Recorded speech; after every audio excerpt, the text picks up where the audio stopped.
Do do do do do do. Hey, how's it going? It's Nancy Gamon. Thanks for visiting.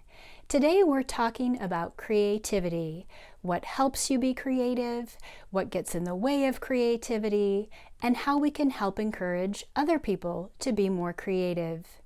My friend Dr. Mary Lou Davis and I explored these questions while she was teaching a course on creativity at the Savannah College of Art and Design.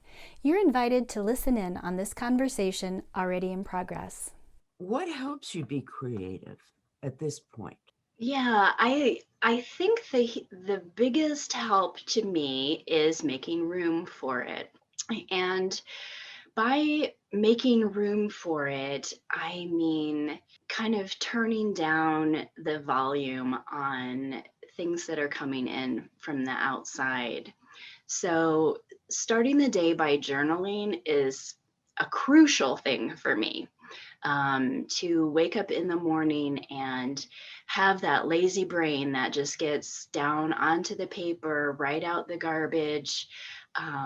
So many times it's just my most creative time of the day, and I keep paper next to me because ideas will just start pinging around as I'm writing down on those pages, and it gets out the goop and the things that I'm concerned about and makes room for the new things to come in then.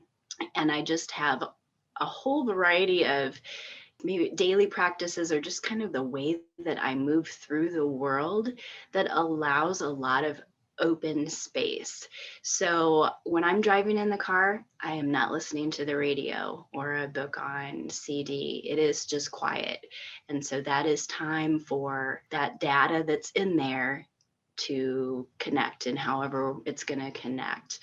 Going for walks and a silent walk alone where I'm not listening to music on earbuds. It's just me and it's just the sounds that are around me. It's making space for connections to occur. Even if I'm going on a big honking road trip and I know I'm going to be in the car for 8 hours or something, I think about what it is I would like to think about because I know I'm going to have 8 hours. You can work out a lot of crap in 8 hours. So I'm like, how would I like to use this time? What would I like to solve? What do I want to explore? And I really think about what it is I want to think about for that 8 hours. I stopped watching television about 20 years ago. I don't read the newspapers. I don't click on links on the internet. I use social media in a way that I really try and limit what's coming in. I'm very careful about what movies I watch. I would say really curate what input I have into my head because every single experience, conversation, image that we go through in our daily lives is adding that data into our brains. And those points are going to connect and they're going to make our art and they're going to make who we are. And I think this started really because of an experience of belonging to an arts group where I began to notice that people attended the same workshops, subscribed to the same magazines, and their art looked very similar as a result of having these similar kinds of input. And previously, I thought, I need to take these workshops. I need to subscribe to these magazines because this is what this art looks like and this is the art I should be making. And I just kind of had this aha moment that if I want to make art that's different, I need to have different stuff coming into my brain. And so I stopped taking those workshops. I canceled those magazine subscriptions and I started really actively looking for other kinds of input. So, like one time I wanted to figure out how to make a fabric bowl in a different way than other people were making fabric bowls. So, I checked out books from the library on glass blowing, on basket weaving, just wood carving, just different things. Like they were still creative, but they weren't fiber.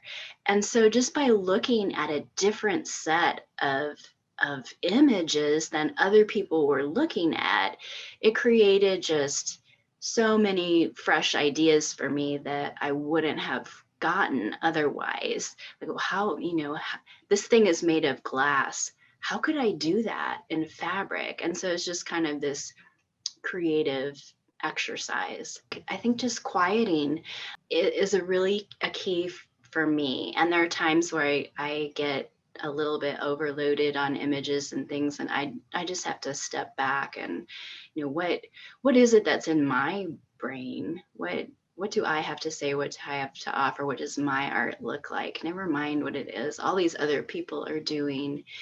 And that's part of the reason that personal narrative art appeals to me so much, because if you're telling your own story, it's going to be different than anything anybody else could make, because it's your story that came out of your brain, and you don't have to worry about what kind of standards there are, what kind of expectations there are, because it's just yours. It's not something anybody has done before, and so it doesn't have to look a certain way. You have the freedom to tell your story in whatever way makes sense to you. Great answers. Very thoughtful. Does anything get in the way of your being creative? I think it's when I have to block things out, and it's the distractions. The last studio building that I had a space in, they rented the next door space to the grade school jazz band. Oh my goodness. Oh, They practiced 3 times a week for an hour and a half, 2 hours. I don't know. It felt like a long time. They were there right after school, before the practice started, and then the practice, and then the time after, while they're waiting to be picked up. And I tried noise canceling headphones, everything I could think of, and there were times I was in tears because I had work I wanted to do. Here there was, children practicing saxophones and drums and clarinets, just like right outside the door. That was too much. I am a person who kind of needs some control over my environment, I guess. So when it often, for me personally, it often has to do with noise. And sometimes I might be listening to music while I'm working or something, and sometimes I just have to go turn it off. I can't have that extra input right then for some reason. it sounds like you frequently are kind of in that zone of flow when you're doing your work, where all of your attention is on the piece that you're creating, what's evolving. The whole flow thing, that might be a different conversation, but I think the attention piece of it is valid. And, it's just my opinion, but honestly, I don't know why you wouldn't want to pay attention to what it was that you're creating. This is your thing. This is your voice. This is coming out of your mind. Why on earth would you want something else pulling your attention in some other direction? I think what you're making deserves your attention. Are you aware of things you do to make other people creative? I think so. I think that a lot of it has to do with permission to make mistakes, to get messy, to take risks. And so my favorite studio space was a place where whenever people came, they were invited to paint on the walls or draw on the walls. And this is something we're taught from a very early age you're not supposed to do. You do not take Sharpies and just start drawing on the wall, let alone someone else's wall in their, in their basement. So I loved this studio. It has a zillion hands on it, both from adults and children, and a whole variety of styles, and huge murals and tiny little scribbles and, quotes and things like this. And so the floor was painted. I painted like this huge, crazy abstract thing on the floor.